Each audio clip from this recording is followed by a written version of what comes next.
Your Excellency,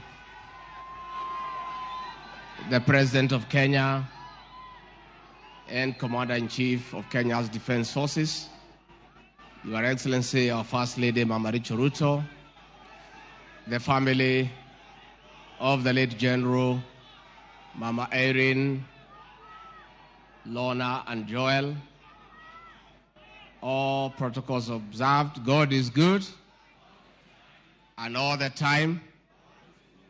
Nisalimieni kwa haya. Bwana Yesu asifiwe. Bwana Yesu asifiwe tena.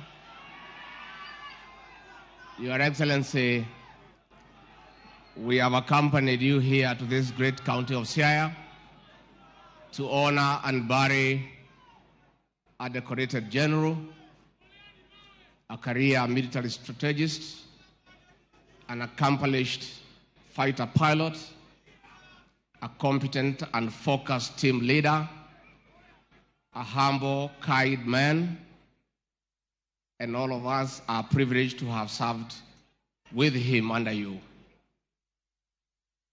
We have come here to condole with the family and the people of this great county of Siaya, and to say thank you to the family and the people of Siaya for giving us a great son to serve with us and serve this republic.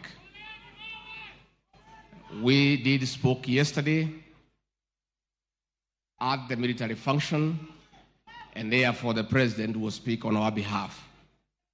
Na kwa hivyo nauliza na heshima zote tusimame, tumkaribishe Rais wa Jamhuri ya Kenya na Amri Jeshi Mkuu atoe risala yake ya rambirambi.